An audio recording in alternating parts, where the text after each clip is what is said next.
அல்லேலூயா. இந்த புதிய மாதத்திற்காக ஆண்டவரை ஸ்தோத்தரிக்கிறேன். ஆமென். கடந்த 8 மாதங்களை நம்ம திரும்பி பார்க்கும் பொழுது ஆண்டவர் நடத்தின விதத்தை நம்மளால் பார்க்க முடியும். ஆமென். 8 மாதத்தில் நமக்கு தொழில் சரியாக இல்லை, நம்ம சூழ்நிலைகள் சாதகமாக இல்லை, சில நேரங்களில் நம்ம எதிர்பார்த்த சூழ்நிலைகள் இல்லாமல் எதிர்பாராத புயல்கள் நம்முடைய வாழ்க்கையில் அடித்தது. ஆமென். இந்நேரம் நம்ம சொல்லுவோம் இல்லையா, நம்ம வாழ்க்கையில் நம்முடைய சூழ்நிலை சிலருடைய வாழ்க்கையில் வந்திருந்தா இன்றைக்கு சிலர் இருந்திருக்க முடியாது. ஆனால் இன்றைக்கு நாம் நிலைநிற்கிறோம். அதுக்கு ஒரே ஒரு ரீசன், கிரியையினால் அல்ல, கிருபையினாலே. ஆமென். வசனம் அதை தான் சொல்லுது, நீங்கள் கிரியையினால் ரட்சிக்கப்பட்ட நீதிமான்களாக்கப்படவில்லை, கிருபையினாலே. ஆமென். கிரேஸ், அந்த புதிதாக்கப்பட்ட ஒரு கிருபை தான் நம்மளை நடத்தி கொண்டிருக்கிறது. ஆமென். என்றைக்கு ஒரு மனிதன் ரட்சிக்கப்பட்டானோ அன்றையிலிருந்து இதுவரைக்கும் தேவ கிருபை தான் ஒரு மனிதனுக்கான சகலத்தை செய்கிறது. ஆமென். எத்தனை பேர் நம்புகிறீங்க? இந்த 8 மாதங்கள் நான் நடந்தேன் என்பதை விட கர்த்தருடைய கரம் என்னை பிடித்து நடத்தி கொண்டு வந்தது. ஆமென். எத்தனை பேர் ஒரு ஆமென் சொல்றீங்க? நாளில் ஜெபிக்கும் பொழுது இந்த மாதத்தின் வாக்குத்தத்தத்தை குறித்து ஆண்டவர் நம்ம என்னோடு கூட பேசினார். நிச்சயம் இந்த வாக்குத்தத்தத்தின்படி இந்த மாதத்தில் நம்மளை ஆசீர்வதிக்க அவர் உண்மையுள்ள தேவனாக இருக்கிறார்.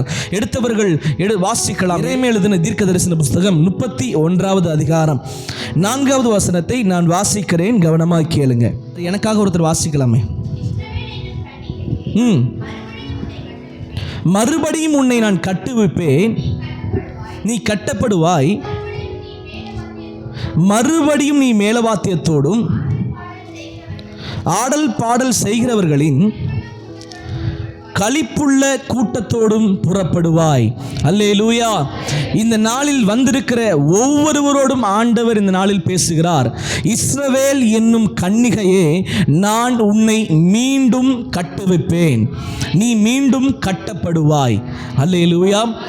இந்த மாதத்துக்கான வாக்குத்தத்தத்தை கர்த்தர் ஒவ்வொருவரோடு கூட சொல்ல விரும்புகிறார். நான் உன்னை மறுபடியும் கட்டுவிப்பேன், நான் உன்னை மறுபடியும் ரீபில்ட் பண்ணுவேன், நான் மறுபடியும் உன்னை புதிதாக்குவேன் என்று ஆண்டவர் இந்த நாளில் வாக்கு கொடுக்கிறார். ஆமென். மறுபடியும் கட்டுவிக்கிறதுனா என்ன? ஆல்ரெடி என்னுடைய வாழ்க்கை இடிஞ்சு போன நிலைமையில் இருக்குது. ஆமென்.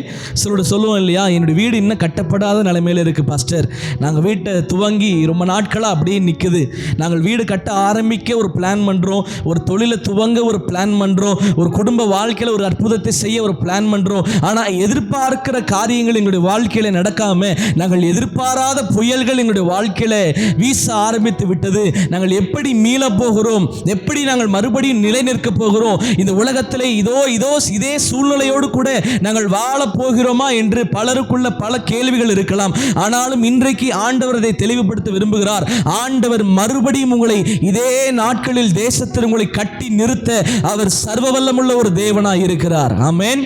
இங்க வந்திருக்க பலருடைய வாழ்க்கையில் இருக்கிற மிகப்பெரிய ஒரு கேள்விக்குரியனா, எப்படி நான் எழும்ப போகிறேன், எப்படி நான் மீள போகிறேன்? ஒரு கடன் பாரமா இருக்கட்டும், ஒரு நெருக்கமா இருக்கட்டும், இல்ல ஒரு குடும்ப சூழ்நிலையா இருக்கட்டும், எப்படி நான் மீள போகிறேன், எப்படி இந்த காரியம் என்னுடைய வாழ்க்கையில நடக்க போகிறது என்று நீங்க நினைப்பீங்கன்னா, ஆண்டவர் சொல்லுகிறாரு, என்னுடைய கரத்தினாலே அது ஆகும், என்னுடைய கரத்தினாலே நீங்கள் அதை மீள முடியும், என்னுடைய கரத்தினாலே நீங்கள் அதை மேற்கொள்ள முடியும், என்னுடைய கரத்தினால் நான் உங்களை கட்டுவிப்பேன் என்று ஆண்டவர் வாக்கு கொடுக்கிறார். ஆமென். அப்ப எத்தனை பேர் இன்னைக்கு நம்புகிறீங்க, ஆண்டவரே இன்னைக்கு என் வாழ்க்கை ஒருவேளை திருப்தி இல்லாத ஒரு வாழ்க்கையா இருக்கலாம். இன்னைக்கு பலருடைய வாழ்க்கை அப்படிதான் இருக்கு, ஒரு திருப்தி இல்லாத ஒரு வாழ்க்கை, நம்ம எதிர்பார்க்கிற விஷயம் நடக்காததுனால ஒரு திருப்தியற்ற ஒரு வாழ்க்கையில காணப்படுகிறோம். ஆனா ஆண்டவர் சொல்லுகிறார், ஆண்டவர் நம்மளை கட்டும் பொழுது ஒரு திருப்தியான ஒரு வாழ்க்கையை நம் வாழ்க்கையில அவர் தர உண்மையுள்ள தேவனா இருக்கிறார். வசனம் என்ன சொல்லுதுன்னா, நன்மையினால் உன் வாயை திருப்தியாக்குவேன். ஆமென்.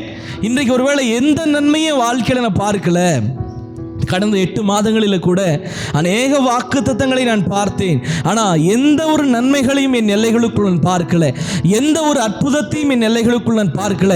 கர்த்தர் நடத்தினார் தான், ஆனால் எந்த ஒரு சூப்பர் நேச்சுரலான ஒரு மிராக்கிள்ஸை என்னுடைய வாழ்க்கையில் நான் பார்க்கல.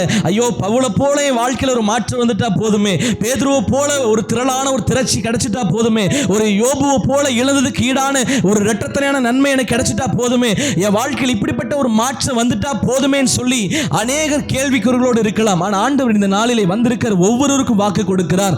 நான் உங்களை மறுபடியும் கட்டி நிறுத்த நான் உண்மையில் ஒரு தேவனாக இருக்கிறேன். ஆமென். எத்தனை பேர் நம்புறீங்க? இந்த மாதத்திலே ஆண்டவரனை மறுபடியும் கட்ட விரும்புகிறார். சிலருக்குள்ள ஒரு எண்ணம் இருக்கும், ஆண்டவரே என்னுடைய பழைய வாழ்க்கையை பார்க்கும்போது என்னுடைய வாழ்க்கையில் சில செல்வ திரட்சிகள் இருந்தது, செல்வத்தில் ஆசீர்வாதம் இருந்தது, குடும்ப ரீதியான சில ஆசீர்வாதங்களை நான் பெற்றிருந்தேன். ஆனால் இன்றைக்கு பார்த்தீங்கன்னா மேலவாழ சாத்தியங்களாம் எல்லாம் வீட்டில் முடங்கி கிடக்குது. ஒரு சந்தோஷம் இல்லை, ஒரு களிப்பு இல்லை, ஒரு உற்சாகம் இல்லை, ஒரு சமாதானம் இல்லாத ஒரு வாழ்க்கையை நான் வாழுகிறேன்னு நீங்கள் நினைக்கலாம். அதுதான் வார்த்தை சொல்லுகிறது, நீ மறுபடியும் மேலவாழ வாத்தியங்களோடு ஆடல் பாடல் செய்கிற களிப்புள்ள கூட்டத்தோட நீ புறப்படுவாய். ஆமென். எத்தனை பேர் நம்புறீங்க? இந்த மாதத்திலே ஆண்டவர் மறுபடியும் என்னை புறப்பட வைக்க போகிறார். எதனாலன்னா களிப்புள்ள ஒரு வாழ்க்கையில இந்த மாதத்தில் ஒரு களிப்புள்ள ஒரு சந்தோஷத்தினாலே களிப்புள்ள உதடுகளோட ஆண்டவர்களை மறுபடியும் எங்க வாழ்க்கையை கட்ட போகிறார். இந்த வார்த்தை எல்லாருக்கும் கிடையாது, விசுவாசிக்கிறவர்களுக்கு. ஆமென். நான் இன்னைக்கு இந்த வார்த்தையை நான் சொல்லல, வேதத்தில் இருக்கிற தீர்க்க தரிசனமாய் நான் சொல்லுகிறேன். அந்த வார்த்தை சொல்லுகிறது, நான் உன்னை கட்டுவிப்பேன் என்று. நீங்க கட்டப்படுவீன்னு விசுவாசித்தீங்கன்னா நிச்சயம் கட்டப்படுவீங்க. ஆமென். ஹல்லேலூயா. எனக்காக ஒரு வசனத்தை நீங்கள் வாசிக்கலாம். சங்கீதத்தின் புஸ்தகம் 104வது சங்கீதம் 20வது வசனத்திலிருந்து தொடர்ந்து வாசிக்க பார்க்கலாம். நல்ல கவனிங்க. பெரிதும் விஸ்தாரமுமான இந்த சமுத்திரமும் அப்படியே நிறைந்திருக்கிறது. நல்ல கவனிங்க. அந்த சமுத்திரத்தில் நிறைய சின்ன சின்ன மீன்களும் சஞ்சரிக்கும், பெரிய பெரிய வாசிக்க தொடர்ந்து சிறியவைகளும். ஆமென். இந்த சமுத்திரத்தை நீங்க பார்த்தீங்கன்னா சமுத்திரத்தில் சின்ன சின்ன மீனும் இருக்கும். நம்ம கைகளால் தொட்டு பார்த்தா நம்ம விரல் சைஸு கூட இல்லாத குட்டி குட்டி மீன்களும் இருக்கும். நம்ம கண்களுக்கு தென்படாத ஆழ்கடல்களில் இருக்கிற மிகப்பெரிய திமிங்கலங்களும் மிகப்பெரிய ஒரு மீன் வகைகளும் இருக்குது. நிறைய மிஸ்ட்ரி நிறைந்த இடம் தான் அந்த கடல். ஆமென். நம்ம கண்களுக்கு புலப்படாத, இப்போ யோசித்து பாருங்க, உலகத்திலே 3/2 பகுதி கடலுங்கும் போது அந்த கடல் எவ்வளவு பெருசா இருக்குங்கிறத யோசித்து பாருங்களேன். அந்த கடலுக்குள்ள சிறிய மீன்களும் இருக்கிறது, பெரிய மீன்களும் இருக்கிறது. தொடர்ந்து வாசிங்க. அதிலே கப்பல்களும் உண்டு, அதிலே நீர் விளையாடும்படி நீர் உண்டாக்கின திமிங்கலமும் உண்டு. நல்ல கவனிங்க. ஏற்ற வேளையில் ஆகாரத்தை தருவீர் என்று. ஆமென். யாரை நோக்கி காத்திருக்கு? ஆனா நாம, பைபிள் சொல்லுது, திமிங்கலம் சிறிய சிறிய மீன்கள் என்ன பண்ணுதாமா, அதுக்கு முன்னாடியே எத்தனை மீன்கள் ஓடினாலும் பைபிள் சொல்லுகிறது அவைகள் எல்லாம் கர்த்தர் தரும்படி, கர்த்தரனை ஆசீர்வதிக்கும்படி. பல நேரங்களிலே நம்முடைய வாழ்வு இடிந்து போனதுக்கான ரீசன் என்ன தெரியுமா? நம்ம கண்ணுக்கு போகிற மீனெல்லாம் சாப்பிட பிடிக்க ஓடுவோம். எதிர்த்தாப்புல சில மீன் ஓடும், அந்த மீன் நம்ம உடல்நிலைக்கு சரியாக இருக்காது, இல்லை அந்த மீனை நம்ம தொடாமல் இருக்கணும். ஆனால் நம்ம என்ன பண்ணுறது, இந்த பக்கம் ஒரு மீன் ஓடணும் அதையும் துரத்துறது, அந்த பக்கம் ஒரு மீன் ஓடணும் அந்த மீனையும் துரத்துறது, இல்லை ஆப்போசிட்டில் ஒரு மீன் ஓடணும் அந்த மீனையும் துரத்துறது, பேக் சைடில் ஒரு மீன் ஓடணும் அந்த மீனையும் துரத்துவோம். நம்ம வாழ்க்கையில் என்ன நினைக்கிறோம், எப்படியாவது நம்ம ஓடி அந்த மீனை பிடிச்சிடலாம், சாப்பிட்றலாம்னு நினைக்கிறோம். ஆனால் இந்த திமிங்கலம் பாருங்களேன், ஒன்று நினைக்குது, அவர் என்னை போஷிக்கிறக்காக நான் காத்திருக்கிறேன், அவர் என்னை போஷிக்கும்படி. அந்த வார்த்தை அழகா சொல்லுது பாருங்க, ஆகாரத்தை தருவீர் என்று அவைகளெல்லாம் உம்மை நோக்கி காத்திருக்கிறது. அதுங்கெல்லாம் ஃபாஸ்டிங்கில் இருக்காமா. திமிங்கலம் என்ன பண்ணுது, கண்ணுக்கு முன்னாடி நிறைய மீன் ஓடுது, அதெல்லாம் பார்த்துட்டு திமிங்கலத்தோட மனநலமிலிருந்து பாருங்க, அதெல்லாம் ஜெபம் பண்ணுது, ஏசப்பா இந்த நாளுக்கு ஆகாரத்தை எனக்கு தாங்க. ஆமென். மீன்கள் எல்லாம் கேட்குது, ஆண்டவர் இந்த நாளுக்கான ஆகாரம் இதுதான் என்னுடைய ஆகாரமா, இதுதான் என்னுடைய ஆசீர்வாதமா. பல நேரங்களில் நம்முடைய வாழ்க்கை இடிந்து போனக்கான ஒரு ரீசன் என்ன தெரியுமா? தேவ சித்தம் இல்லாததை நம்முடைய வாழ்க்கையிலே நாம் நம்முடைய பலத்தினால் செய்ததினாலே நம்முடைய வாழ்க்கையை நம் கைகளாலே எடுத்து போட்டு விட்டோம். ஆமென். வசனம் அதான சொல்லுகிறது, புத்தி உள்ள ஸ்திரீயோ தன் வீட்டை கட்டுகிறாள், அதே புத்தி இல்லாத ஸ்திரீ தன் கைகளாலே இடித்து போடுகிறாள். ஆமென். ஒருவேளை இன்னைக்கு அப்படிப்பட்ட சூழ்நிலை நம்ம காணப்படலாம். ஆண்டவரே, புத்தி இல்லாம என்னுடைய வாழ்க்கையில நான் வாழ்க்கை இடிச்சு போட்டுட்டேன், புத்தி இல்லாம நான் நடந்துட்டேன், புத்தி இல்லாம, நீங்க சிலர் சொல்லுவீங்க, நான் புத்தி இல்லாம நான் கடன் வாங்கிட்டேன், புத்தி இல்லாம இந்த விஷயத்தை நான் செஞ்சுட்டேன், அதனால நான் இங்க சிக்கி கொண்டேன். ஆனா திமிங்கலம் பாருங்க ஒண்ணே பண்ணுது, ஆண்டவர் எனக்கு ஆகாரத்தை தரும்படி. ஆமென். இன்னைக்கு நான் என்னைக்குமே சொல்லுவேன், ஒரு மனிதனுடைய விசுவாசம் எப்படிப்பட்டதா இருக்க வேண்டும் என்றால், கிடைக்கும் வரைக்கும் விசுவாசிக்க வேண்டும். ஆமென். காணும் வரைக்கும் என்ன பண்ணணும், தேடணும். பைபிள் வசனம் தான் சொல்லுகிறது, கேளுங்கள், தர வரைக்கும் கேட்கணும், கொடுக்கிற வரைக்கும் தட்டணும். ஆமென். அவர் என்ன பண்றாரோ அந்த நேரத்தின் வரைக்கும் நம்ம தட்டி கொண்டே இருக்கணும். நம்முடைய வேலை என்ன? காத்திருந்து தட்டுவது. அந்த தட்டுகிற நேரத்தில் நம்ம பக்கத்து டோரை சேர்த்து தட்டும் போதுதான் குடும்பங்கள் இடிக்கப்படுது, வாழ்வுகள் நொறுக்கப்படுகிறது. ஆமேன். ஆனா இந்த திமிங்கலங்கள் பாருங்க, அந்த திமிங்கலங்களுக்கு வெயிட் பண்ணுதாமா, எல்லா மீன்களும் வெயிட் பண்ணுதாமா, எல்லா ஜீவ ஜந்துக்களுக்கும் வெயிட் பண்ணுதாமா. அதிகாலை ஜபத்தை எந்திரி முடிச்சுட்டு வெளியே போகும்போது அது ஒன்னே ஒன்று யோசிக்குது, எங்கடா சாப்பாடு கிடைக்கும்ல ஓடல. அதுக்கு தெரியும், என்னை போஷிக்கிற ஒரு தேவன் இருக்கிறார், என்னை போஷிக்கிற ஒரு தேவன் இருக்கிறார். என்னைக்காச்சும் பார்த்துருக்கீங்களா காக்கா, குருவி, இல்லை சில உயிரினங்கள் அழுது பார்த்துருக்கீங்களா? அழுது பார்த்துருக்கீங்களா? சொல்லுங்க. சிங்கம் என்னைக்காச்சும் அழுது? சிங்கத்தையே பார்த்துல பாஸ், எங்கே போய் அழுததை பார்க்குறது? என்னைக்காச்சும் காகங்களை பார்க்குறீங்கள? காகங்கள் என்னைக்காச்சும் உட்காந்து கரண்ட் கம்பத்தில் உட்காந்து, ஐயோ என் வாழ்க்கை எப்படி இருக்கு, இன்றைக்கி சாப்பாடு கிடைக்கலையே, எப்படி இந்த வாழ்க்கையை வாழ்கிறது, என் வீடு இப்படி இடிஞ்சு போய் கிடக்குது, என்றைக்கா அழுது 4 காக்கங்களை சேர்ந்து அழுது துக்கம் கொண்டாடி என்னைக்கா பார்த்துருக்கீங்களா? என்றைக்கு நம்ம பார்த்துருக்க மாட்டோம். ஏன்னா அதை போஷிக்கிற ஒரு தேவன் இருக்கிறார், அதை அழகாக போஷிக்கிற. இன்றைக்கி நம்ம மிச்சர் போடலைனாலும் நான் வேற ஏதோ ஒரு மனுஷன் மிச்சரோ இல்லை கோழியோட துண்டுகளோ போட்டு அதை போஷிக்கிற ஒரு கர்த்தர் இருக்கிறார். ஆமேன். நம்ம என்ன யோசிக்கிறோம் அப்படின்னா, நம்முடைய சோர்ஸ் இதுதான் நம்ம நம்புகிறோம். எனக்கு வர வேண்டிய பேமெண்ட் இந்த வழியாக தான் வரும்னு நம்ம நம்புகிறோம். நான் ஒரு வேலைக்கு போகிறேங்க, இது இப்படி போய் இதை பண்ணாதான் எனக்கான அற்புதம் நடக்கும்னு நம்ம நம்புகிறோம். நம்ம சூப்பர் நேச்சுரல் மிராக்களை நம்ம நம்புவது இல்லாததுனால தான் ஆண்டவர் நம்மளை போஷிக்க முடியாமல் இருக்கிறது. இதை எப்படி தெரியுமா போஷிக்கிறார் ஆண்டவர்? இதை திமிங்கலத்தை வாசிங்க, அடுத்த வசனத்தை. நீர்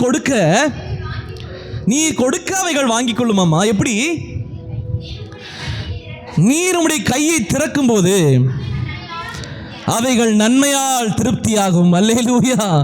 ஐயோ பாருங்க என்ன நடக்குதாம்மா. திமிங்கல ஜோம் பண்ணது வந்துட்டு, ஆண்டவரே எனக்கு ஒரு ஆகாரத்தை தாங்க, இல்லை எனக்கு இன்னைக்கு சாப்பாடு தேவை இருக்குது. ஆண்டவர் பார்க்குறாரு, இவன் ஜோம் பண்ணி முடிச்சானா, அவர் ஒன்றும் பரலோகத்திலேருந்து ஒன்று பண்ணுறாரு. நல்லா கவனிங்க, கையை திறக்கிறாராம்மா. அவர் கையை திறக்கும் பொழுது அவைகள் நன்மையால் திருப்தி ஆகிறது. ஹல்லேலூயா. இன்னைக்கு நான் ஒன்றை அதை தான் சொல்ல விரும்புகிறேன். யாருடைய வாழ்வு இடிக்கப்பட்ட நிலைமையிலும் நொறுக்கப்பட்ட நிலைமையிலும் இருக்கிறதோ அவர்களுக்காக கர்த்தர் கையை திறக்கும் போது தான், கர்த்தருடைய கரம் திறக்கும் பொழுது தான், இதை நான் என்ன சொல்ல விரும்புகிறேன்னா, அவருடைய ஒரு சூப்பர் நேச்சுரலான ஒரு வல்லமை நம்ம வாழ்க்கையில் வெளிப்படும் போது தான் அவைகள் நன்மையினால் திருப்தியாக ஆரம்பிக்கும். ஹல்லேலூயா. சத்தம் ஒரு ஹல்லேலூயா. நான் என்ன விசுவாசிக்கிறேன்னா, ஒரு தேவ மனுஷனுக்கு ஒரு வெள்ளிக்காசு தேவையாக இருக்குது. ஆண்டவர் சொல்கிறாரு, நீ அங்கே போய் ஒரு மீனை பிடி, அந்த மீனுடைய வாய்க்குள்ளே என்ன இருக்கும்? வெள்ளிக்காசு இருக்கும். ஆமென். இதெல்லாம் உங்கள் வாழ்க்கையில் நடக்கணும். இதெல்லாம் ஒரு கிறிஸ்தவனுக்கு தேவன் தருகிற ஆசீர்வாதம். இது ஒரு சூப்பர் நேச்சுரல் மிராக்கிள்ஸ். நாம் எல்லாருமே என்னவா பார்க்குறோன்னா, உலகத்தின்படியே பார்க்குறோம், உலகத்தின் பார்வையில் பார்க்குறோம். கடலை பார்க்குறோம், கொந்தளிக்குது, போட்டை பார்க்குறோம், தள்ளாடிட்டு இருக்கு, எப்படி போகிறது.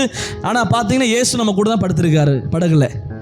நம்ம படகை பார்க்குறோம், காற்றை பார்க்குறோம், உலகம் சொல்கிறத பார்க்குறோம், மனுஷங்க சொல்கிறத பார்க்குறோம். இல்லை நம்ம நம்புகிறோம் ஒரு விஷயத்தை, அதை நம்ம நம்பிட்டு நம்ம என்ன பண்ணுறோன்னா, இந்த வழியை என்னால் தாண்ட முடியாது, என்னுடைய வாழ்க்கையில் கடன் கட்ட முடியாதுங்க, நாங்கள் எப்படிங்க வாழுவேன், எப்படிங்க நடக்க போகிறேன்னு தெரிலன்னு சொல்லி ஃபீல் பண்ணுறோம். ஆனால் திமிங்களெல்லாம் ஒன்றும் பண்ணுறது கிடையாது. என்னைக்காச்சும் போயிட்டு உழுது நிலத்தை உழுது என்னைக்காச்சும் வேலை செஞ்சு பார்த்துருக்கீங்களா? பாருங்க, காகங்களுக்கு பறவைகளுக்கு என்ன இல்லையாமா, பேங்க் கூட இல்லை, அவைகள் சேமித்து வைக்க பண்டக சாலகை இல்லை. நம்ம கூட என்ன பண்ணுறோம், இன்றைக்கி நைட்டு செஞ்ச சாப்பாடை நாளைக்கு சாம்பார் என்ன பண்ணலாம், காலையில் தோசை ஊற்றி சாப்பிட்டுக்கலாம்னு சொல்லி நைட்டு சாப்பிட்ட சாம்பாரை ஃப்ரிட்ஜில் வச்சு காலையில் சூடு பண்ணி சாப்பிட்றோம். ஆனால் காகங்களுக்கோ பறவைகளுக்கோ விலங்குகளுக்கோ அப்படி எந்த ஒரு ஃப்ரிட்ஜு கிடையாது, வாஷிங் மிஷின் கூட கிடையாது. ஆமென். ஆனால் அவைகளை போஷிக்கிறவர், அதுங்களுக்கு ஒரு நம்பிக்கை இருக்கு. என்னது நம்பிக்கை தெரியுமா? நான் கர்த்தரிடத்தில் கேட்டார், அவர் அவருடைய கையை திறப்பாரு, நான் நன்மையால் திருப்தியாவேன். ஆமென். இதுதாங்க ஒரு மனிதனுடைய வாழ்வின் ஆசீர்வாதம். கர்த்தரிடத்தில் நான் கேட்டா அவருடைய கரத்தை எனக்காக திறப்பாரு. திறக்கும் பொழுது நான் திருப்தி உள்ள ஒரு மனிதனாய் வாழுவேன். ஆமென். கட்டப்பட்ட ஒரு மனிதனாய் வாழுவேன். ஹல்லேலூயா. பாருங்க, வேதத்தில் நான் ஒரு விஷய சம்பவத்தை சொல்லி நான் ஜெபித்து முடிக்க விரும்புகிறேன். வேதத்தில் இயேசு கிறிஸ்துவை பின்பற்றி நிறைய கூட்டங்கள் போய்கொண்டே இருந்தது. ஒரு நாள் இயேசு கிறிஸ்து பயங்கரமான பிரசங்கம் பண்ணதுக்கு உடனே ஜனங்கள் எல்லாம் மிக பசியோடு இருந்தார்கள். அந்த பசியை அறிந்து கொண்ட அந்த இயேசு கிறிஸ்து சீசர்களை பார்த்து ஒன்று கேட்கிறார். என்ன கேட்கிறார்னா, நீங்கள் இவன் ரொம்ப பசியாக இருப்பாங்க, இவங்களுக்கெல்லாம் ஆகாரத்தை கொடுக்க வேண்டும் என்று சொன்னபோது சீசர்கள் என்ன சொல்கிறாங்கன்னா, ஆண்டவரே என்கிட்ட 2 அப்பம் 5 அப்பம் 2 மீன் தான் இருக்குது, அதுவும் ஒரு சின்ன பையன் இருக்குது, எப்படி இத்தனை பேருக்கு போஷிக்கிறது? ஆனால் நான் சொல்கிறேன், அந்த நேரத்தில் தான் நீங்கள் சூப்பர் நேச்சுரலான ஒரு மிராக்களை நீங்கள் நம்பணும். ஆமென். 5 அப்பம் தான் இருக்கு என்கிட்ட, 2 மீன் தான் என்கிட்ட இருக்கு ஆண்டவரேன்னு சொல்கிறத விட இயேசு என் கூட இருக்கிறாரு. ஏங்க, கண்ணுக்கு முன்னாடி அத்தனை அற்புதத்தை சீசருக்கு முன்னாடி செஞ்சார். மரித்து போன லாசரு உயிரோடு எழுப்பினார். செத்து போய் கடந்த சரீரமாக இருந்த மனிதர்களை எவீருனின் மகனை எழுப்பினார். அப்படிப்பட்ட அற்புதத்தை பார்த்தவர்கள் 5 அப்பம் 2 மீன் தான் இருக்குன்னு சொல்கிறாங்க. ஆண்டவர் சொல்கிறார், அற்ப விசுவாசிகளே, நான் உங்கள் கூட இருக்கேங்கிறத நீங்கள் மறந்து போயிட்டீங்களான்னு சொல்லிட்டு ஆண்டவர் வருகிறார். அந்த 5 அப்பத்தையும் 2 மீன்களை எடுத்து அதை பிட்டு 5000 புருஷர்கள் மட்டும் அங்கே இருந்தாங்களாமா.